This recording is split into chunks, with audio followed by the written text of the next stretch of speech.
Subscribe करें और bell दबाएं ताकि कोई खबर रह न जाए।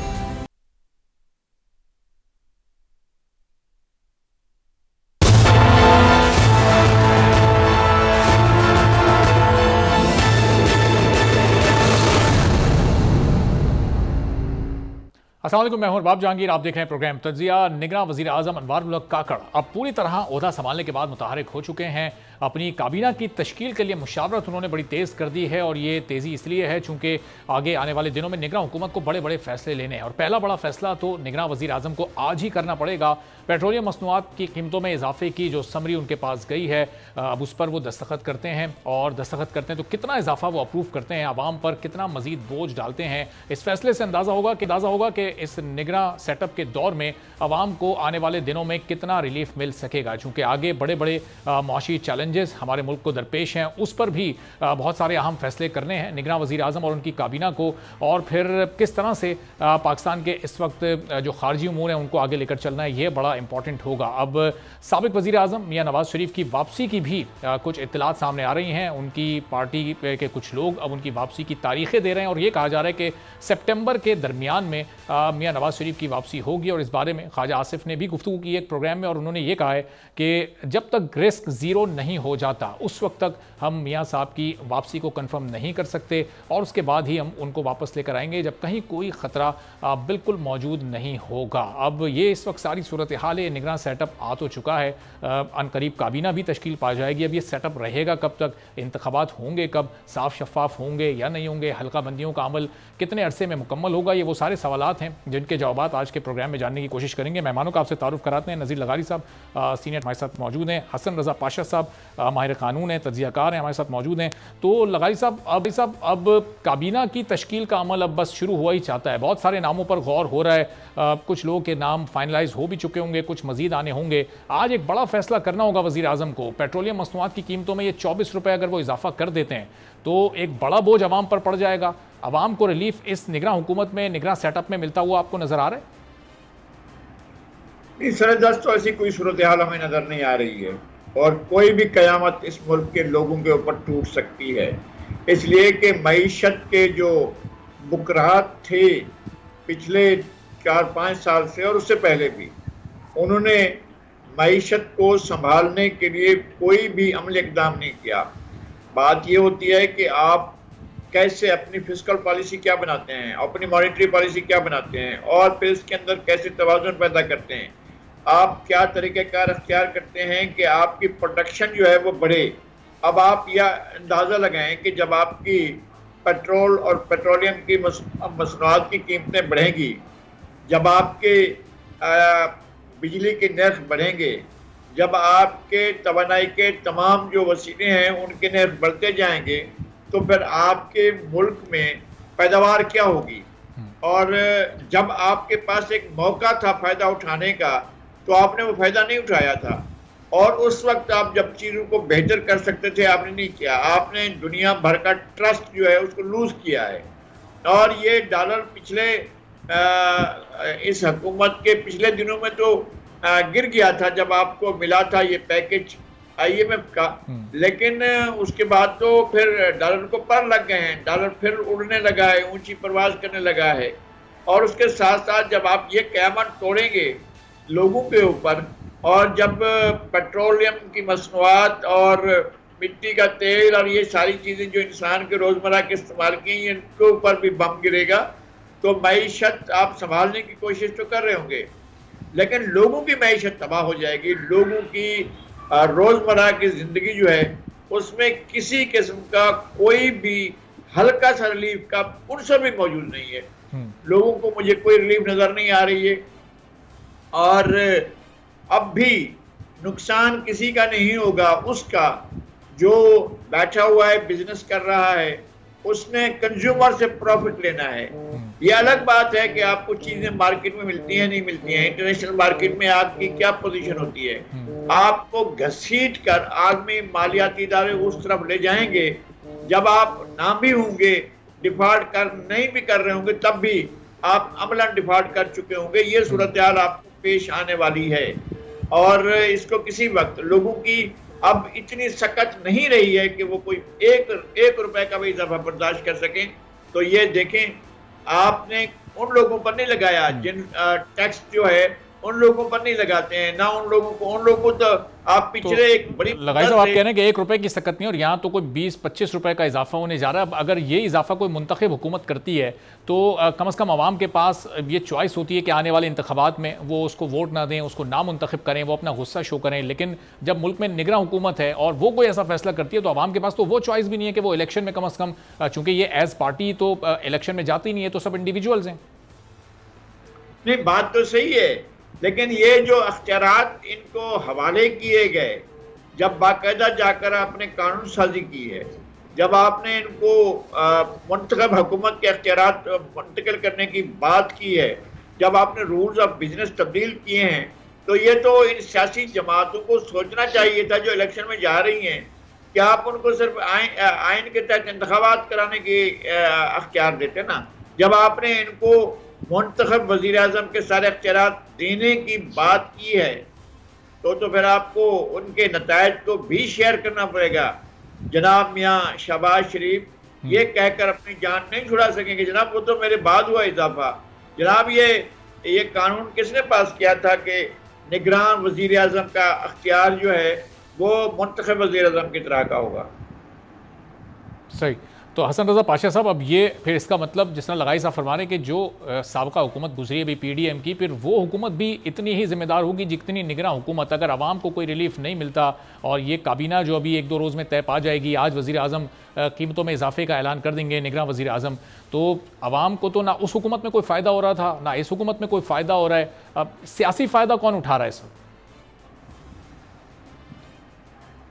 देखें, बात ये है कि इस हुकूमत के पास जो अभी 2 दिन हुए हैं, दूसरा दिन है प्राइम मिनिस्टर का, उनके पास कौन सी जादू की छड़ी है कि वो महंगाई के जिन को काबू कर लेंगे। जब एक मुंतखब हुकूमत जो कि जवाबदेह भी थी, असेंबली भी थी, बाकी तमाम उनके पास वजारतें भी थी, जाते हुए वो ना चाहते हुए भी उनको कीमतें बढ़ानी पड़ी। उनके पास कोई कंट्रोल करने की कोई चीज नहीं थी कि वो कंट्रोल कर सकते कि आखिरी ट्रांच जो है वो रोक सकते, क्योंकि IMF के सामने तो आप गिरवी हो चुके हैं और चलनी ही IMF की पॉलिसीज है।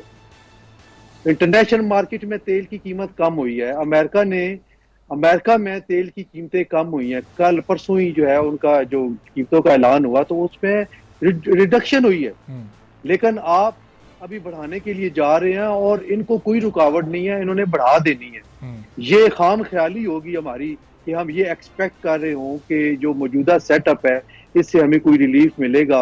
आप देखिए, आपका पाशा साहब अभी 13 दिन पहले 20 रुपए बढ़ाए, वो इसहाक डार साहब भी जाते जाते 20 रुपए बढ़ा के गए और यहाँ भी 24 रुपए की समरी है, तो ये सिर्फ 20 दिन के फर्क से आप देखें 40-45 रुपए का फर्क आ रहा है।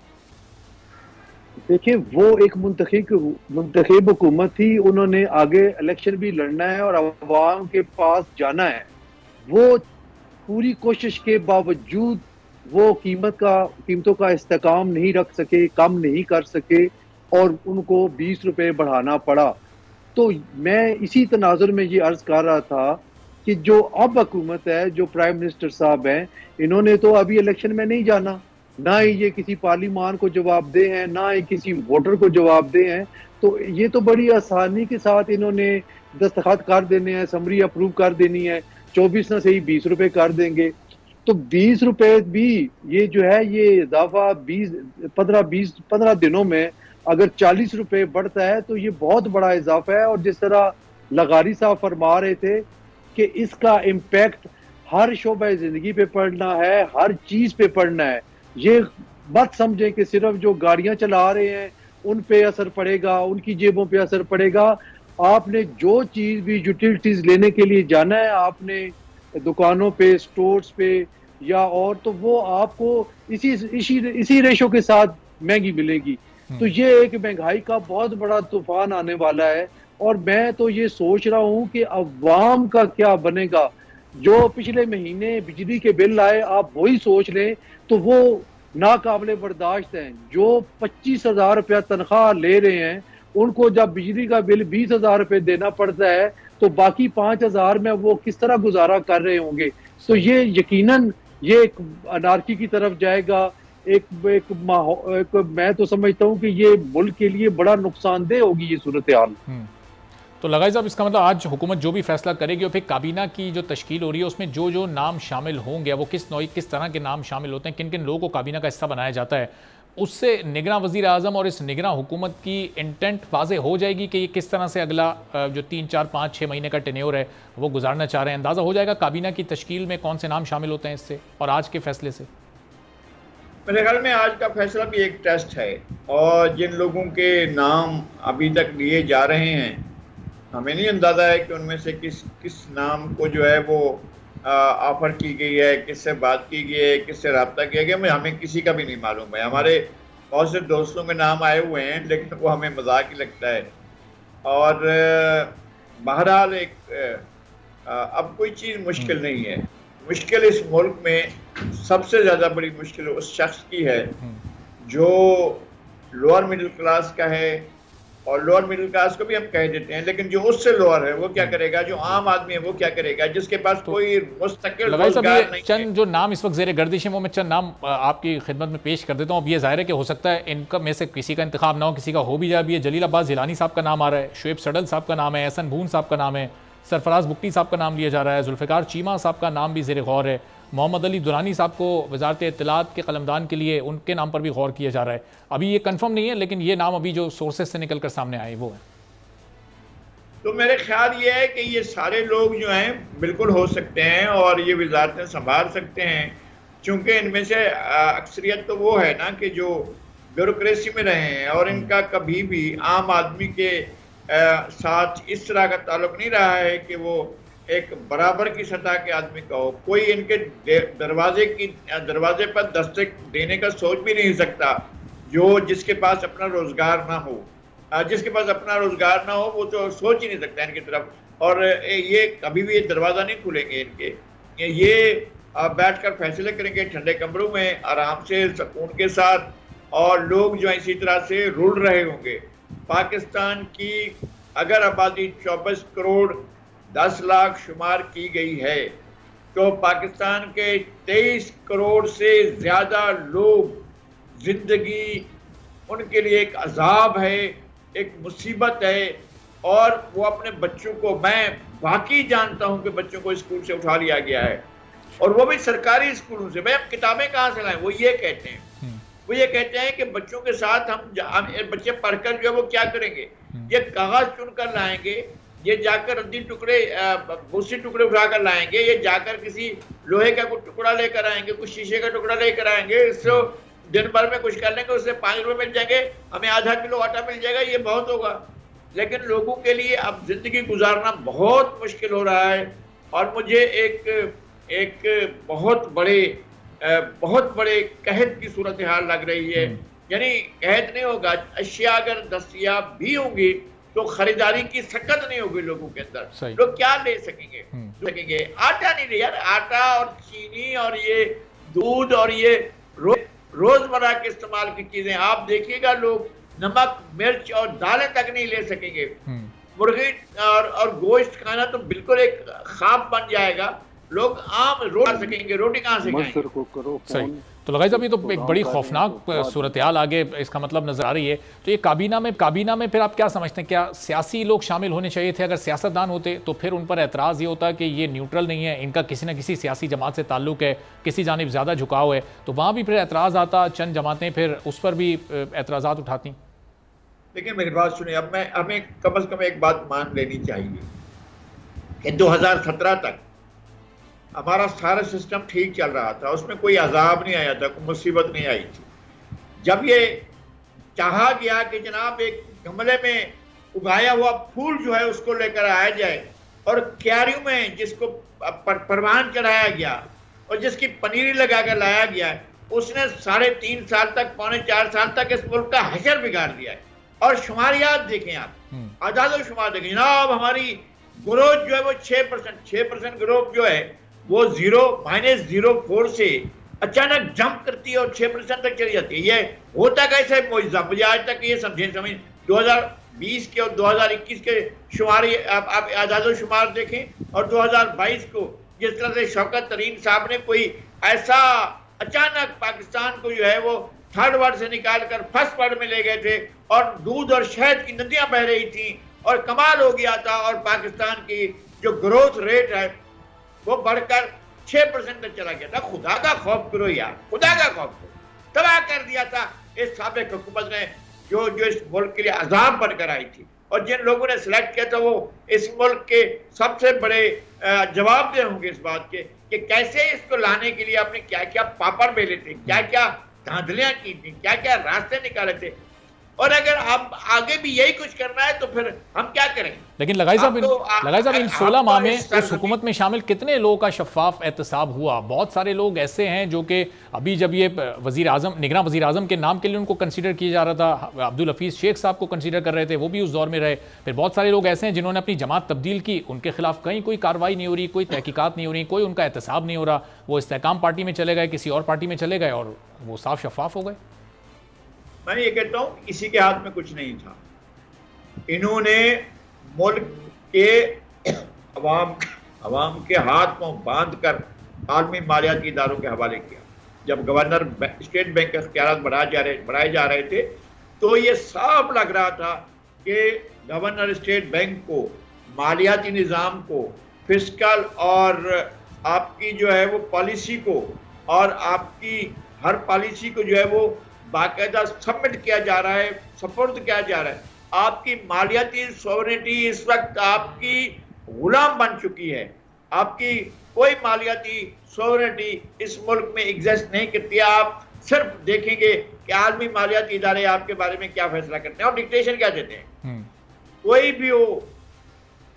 भी हो आपसे बहुत बड़ी चीजें ले लेंगे और आपको ऐसे जाकर सहरा में छोड़ देंगे, कोई चीज आपके साथ नहीं करेंगे। ये मालूम आप हम किस गुमान में हैं, हम क्या सोच रहे हैं, हम क्या सोचकर इस मुल्क के लोगों पर अजाब मुसलत करते जा रहे हैं आलमी डिक्टेशन लेकर। हमारे पास कोई रास्ता नहीं है। मुझे शदीद किस्म का घुप अंधेरा नजर आ रहा है। सही, तो पाशा साहब जी, पाशा साहब आपकी तरफ मैं आता हूँ, जरा ब्रेक का कहा जा रहा है, थोड़ा सा छोटा सा ब्रेक हम लेते हैं, ब्रेक के बाद वापस आते हैं। तमाम पॉइंट्स पर पाशा साहब की भी राय जानते हैं।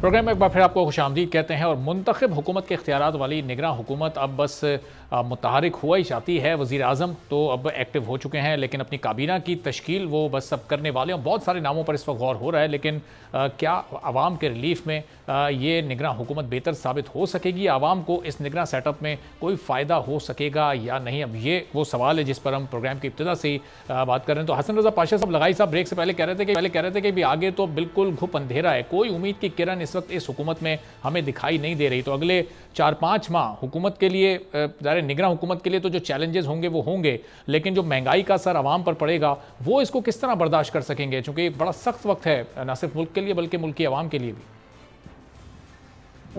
देखें, ये इंटरम सेटअप है और जो नाम भी आ रहे हैं आपके सामने, हम टीवी स्क्रीन पे देख रहे हैं, उनमें से तो कुछ तो ऐसे हैं कि जिनको पहले आजमाया जा चुका है मुतअद्दिद बार, और उनसे आप क्या तवक्को रख सकते हैं कि वो हुकूमत में आके क्या रिलीफ देंगे अवाम को। दूसरी बात ये है कि जब मुल्क का इंफ्रास्ट्रक्चर ही नहीं बना हुआ किसी हवाले से भी, देखें हमारा मुल्क, हम बचपन से बशर्ती लूम में पढ़ा करते थे जी के पाकिस्तान जो है वो एक ज़रई मुल्क है।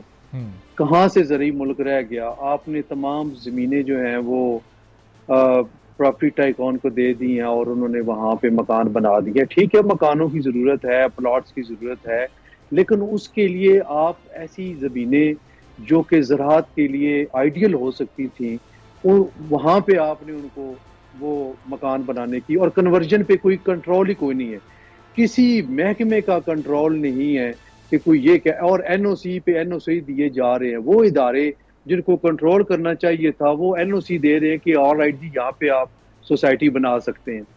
दूसरी बात कि इंडस्ट्री सारी इंडस्ट्री आपकी या तो बांग्लादेश शिफ्ट हो गई है या चाइना में शिफ्ट हो गई है। आप मुझे पिछले 10 साल में देखें कि 10 साल पहले इंडस्ट्री कितनी थी इस मुल्क में और इस गुज़श्ता 10 साल के दौरान कितनी रह गई है। आप देखें कि जो ट्रेन ट्रैक है, जब से पाकिस्तान बना अपने किलोमीटर भी बनाया। हाँ, जो प्ले लैंड है वहां पे जो छोटी ट्रेनें चलती हैं वो ट्रैक तो हमने बिछे हैं, देखे हैं कि वो नए ट्रैक बने हैं, लेकिन किसी एक शहर से दूसरे शहर को मिलाने वाली ट्रैक आप बना सके। बल्कि आपने तो ये किया है कि जो पहले से बने हुए थे वो सारे उखाड़ पुचाड़ करके आपने उनको औने पौने दामों बेच के और फिर तो वो बैठे हुए इसका मतलब ये आप तो मुआशी इस्तेहकाम की बात कर रहे हैं। मुआशी इस्तेहकाम तो ये तभी आएगा जब सियासी इस्तेहकाम होगा, तभी बैरूनी सरमायाकारी आ सकेगी, बड़े बड़े सरमायाकार आकर यहाँ पर इंडस्ट्रीज़ लगाएंगे, कंपनीज लगाएंगे।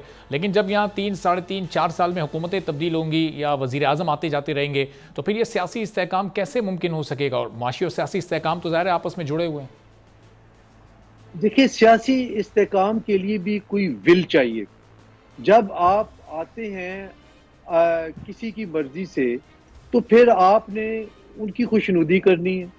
मामलात यहाँ नहीं रुक सकते जिस तरह के हम समझ रहे हैं कि देखिए, पार्लिमान में जिस तरह की कानून साजियाँ होती रही हैं, अभी पीछे देख लें, हालांकि उस पे बीच में अच्छे कानून भी बने हैं, मैं ये नहीं कहता बहुत अच्छे बने हैं, बल्कि 2 कानून तो हमारे साथ उन्होंने मीनिंगफुल कंसल्टेशन करके वो बनाए हैं। लेकिन उनका हशर क्या हुआ?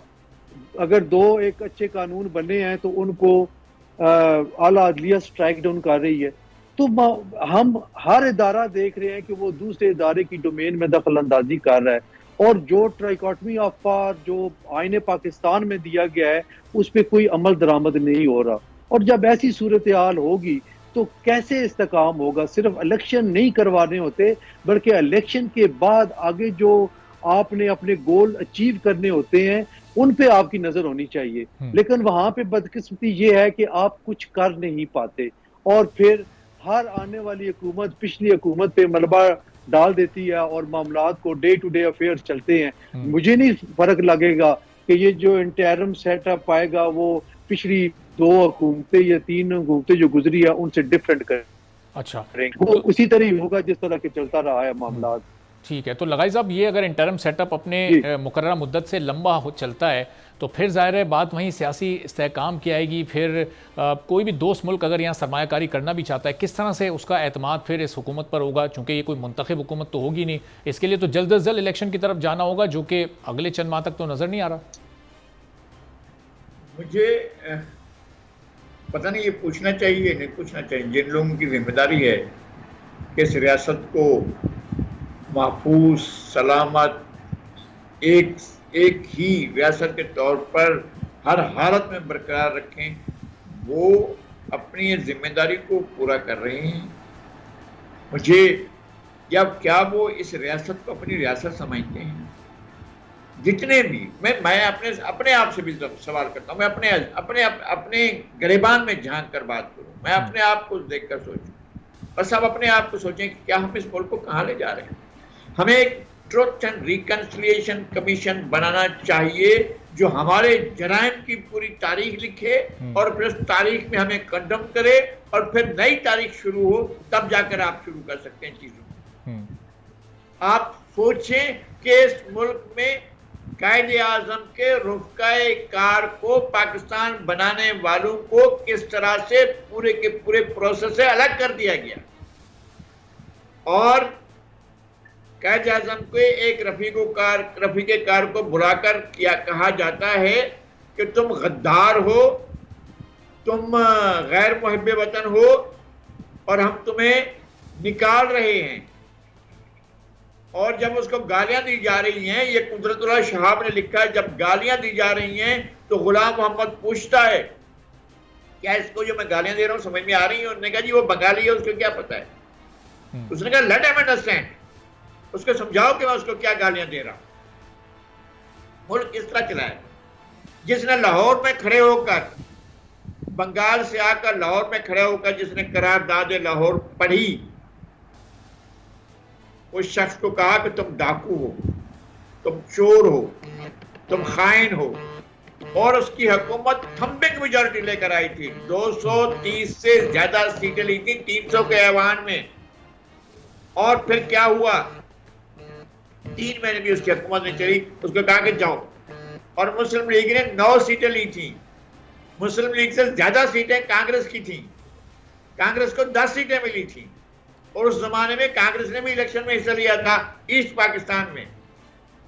आपने उस फाउंडिंग फादर को, जिसने लाहौर की करारदाद पढ़ी, उस फाउंडिंग फादर को कहा कि तुम गद्दार हो, तुम चोर हो, और तुमने गद्दारी की है, और उसकी हुकूमत तोड़ दी गई, 3 महीने नहीं चली। और फिर 3-4 साल के बाद फिर उसके दरवाजे पर खड़े होते, आओ गवर्नर बन जाओ।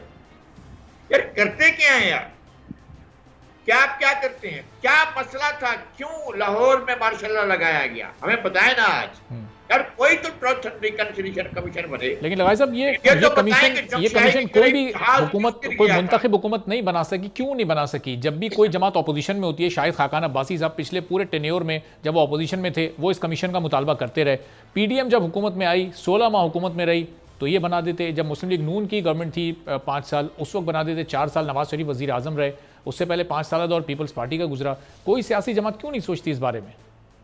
इनकी कैसे इनको रुखसत किया गया? इनको कहा गया, काबिल एहतराम अदालत उज़्मा ने यह फरमाया वजीर आजम से कि तुम एक खत लिखो कि अपने सदर के बारे में खत लिखो एक दूसरे मुल्क को कि हमारे सदर के खिलाफ मुकदमा चलाओ। आपके अपने मुल्क में आप नहीं मुकदमा चला सकते अपने सदर के खिलाफ। आप किसी कोर्ट ऑफ लॉ में, आपके कानून में, बरतानिया में मलकाए मुआज़मा को अदालत में नहीं बुलाया जा सकता। अमरीकी सदर की इम्पीचमेंट हो सकती है, लेकिन अमरीकी सदर को अदालत तलब नहीं करती है। आपके सदर को नहीं बुलाया जा सकता। आप दूसरे मुल्क के सदर को कह रहे हैं कि जनाब आप ये करो, फिर आप उससे तवक्को रखते हैं कि वो ट्रुथ एंड रिकंसिलिएशन कमीशन बनाएगा। आप उससे ये तवक्को रखते हैं कि वो आकर मद्दे मुकाबल खड़ा हो जाएगा। कौन सा ऐसा सियासतदान था जो बात कर सकता था? आपने उसकी गर्दन पकड़ी और सीधी उसके अंदर रस्सी डाली और लटका दिया आपने। आप किस और शख्स के बारे में बात करते हैं? कौन जाकर बात करेगा? कैसे जंगशाही के करीब, यहां कराची से जंगशाही के करीब कैसे जहाज गिर गया था एक जर्नैल का? हमें कोई बताएगा? आज तक कोई बताएगा?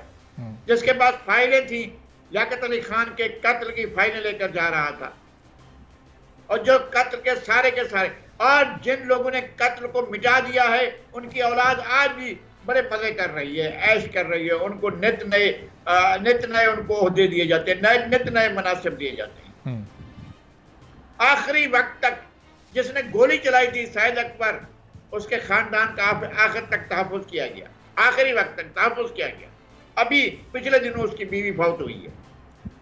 यार अब छोड़े ना, हम किन बातों में पड़े हुए हैं? सही। हम कौन सी कौम है यार? खुदा के वास्ते हमें तो समझ ही नहीं आ रहा है कि हम क्या कौम हैं, हमारी हैसियत क्या है, इसमें शहरी होना क्या है, क्या चीज है शहरी होना?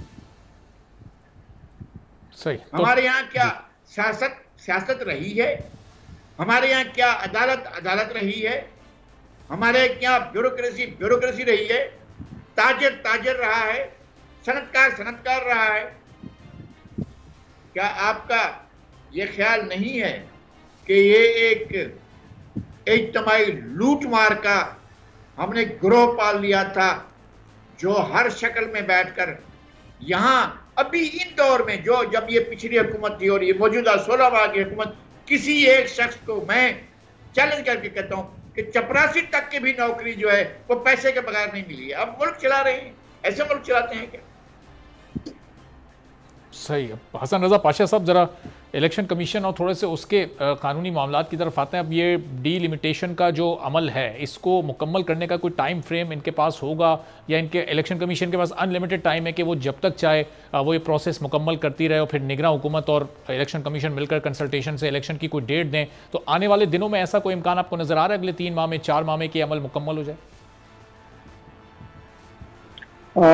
टाइम फ्रेमवर्क तो कोई नहीं दिया गया कि डिलिमिटेशन जो है वो इलेक्शन कमीशन ऑफ पाकिस्तान ने इतने दिनों या इतने महीनों के अंदर अंदर करनी है, लेकिन जो उनका अपनी जो स्टेटमेंट थी बिफोर दी कोर्ट उसमें ये था कि इसमें 3 माह, तो मैं समझता हूँ कि 4 माह से भी ज्यादा शायद लग जाएं, क्योंकि कुछ बियॉन्ड कंट्रोल चीजें होती हैं। मसलन डिलिमिटेशन जब होती है तो इलेक्शन कमीशन ऑफ पाकिस्तान में अप्लाई कर सकता है, अपील कर सकता है, वहां से अगर कोई फारग होता है तो फिर हाई कोर्ट में और इस तरह सुप्रीम कोर्ट ऑफ पाकिस्तान तक। तो जब अदालती मामला चलते हैं तो एक दूसरे सुप्रीम कोर्ट नोटिस देना, सुनना, हेयरिंग करनी, वो सारा प्रोसेस जब कंप्लीट होगा तो इसमें मेरा ख्याल है कि 5 से 6 महीने तक मामला जा सकते हैं। लेकिन अभी आज ही हम देख रहे थे कि एक तो honourable supreme court of Pakistan में ऑनरेबल चीफ जस्टिस साहब ने इस्तफसार किया कि 6 दिन हो गए असेंबली टूटे हुए, तो क्या किसी ने कोई इलेक्शन की डेट अनाउंस की है? उसका जवाब अभी तक इलेक्शन कमीशन ऑफ पाकिस्तान के वकील ने कोई प्रॉपर नहीं दिया। अभी साथ ही एक और भी क्लिप देखा कि जनाब रजा रब्बानी साहब ने भी इस चीज का मुतालबा किया कि अभी तक क्यों नहीं इलेक्शन की डेट अनाउंस हुई, 90 दिन के अंदर अंदर इलेक्शन करवाने हो तो फिर डेट अब तक अनाउंस हो जानी चाहिए। तो देखिए ये चीजें अब उस हुकूमती इत्तेहाद की तरफ से आनी शुरू हो गई जो इससे पहले हुकूमत पे थे। तो मेरा ख्याल है कि किसी इनडेफिनेट पीरियड के लिए शायद ये आगे ना जा सके। अलबत्ता ये डिलिमिटेशन वाला तमाम process up to the end of फरवरी या मार्च के स्टार्ट तक ये जारी रह सकेगा, इससे आगे जाना शायद मुश्किल हो जाए। तो इलेक्शन मुझे मार्च तक होते नजर आ रहे हैं। अच्छा, और ये इलेक्शन की डेट इलेक्शन कमीशन ही अब देगा या फिर इस जो नई कानून साजी हुई है उसके बाद निगरान वजीर आजम के पास भी कहीं कोई मैंडेट है, कोई इख्तियार है इस तरह का कि वो भी इलेक्शन की डेट में अपना कोई किरदार अदा कर सकें? नहीं, इलेक्शन कमीशन जो है वो उसको ये इस्तकाक है और उसी के पास ये इख्तियार है कि वो कोई इलेक्शन के लिए डेट दे। सही, तो अब लगाई साहब ये इलेक्शन तो पाशा साहब ये कह रहे हैं कि अमल मुकम्मल होने में ही अगला साल तो शुरू हो ही जाएगा और हो सकता है मामला मार्च तक चला जाए। अगले महीने मियां नवाज शरीफ साहब की वापसी की अब इत्तलात सामने आ रही हैं। अब पार्टी को भी थोड़ा सा उनकी ऐसा लग रहा है कि अब हालात बेहतर हैं और रिस्क अब जीरो की तरफ जा रहा है। तो अब उनकी वापसी को आप कैसे देख रहे हैं पाकिस्तान के इस वक्त सियासी मंजरनामे में? अगर अगले माह सितंबर में वो किसी वक्त पाकिस्तान में आ जाते हैं तो कितना फ़ायदा हो सकता है उससे नून लीग को आने वाले इलेक्शन में?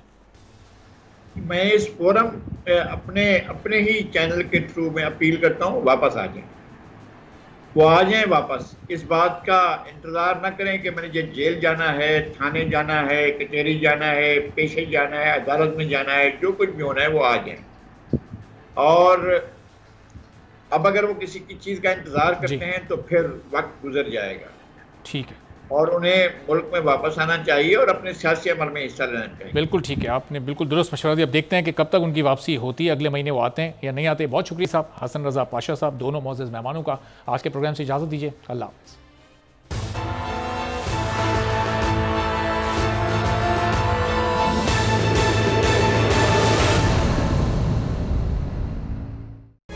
तारीख का अमीर,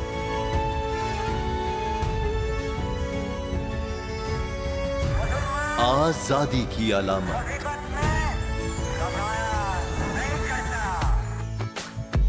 हुस्न का आईनादार,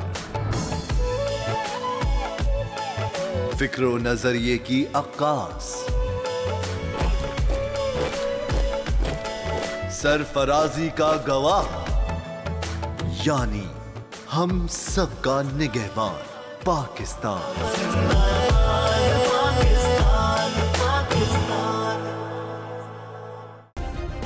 सब्सक्राइब करें और बेल दबाएं ताकि कोई खबर रह न जाए।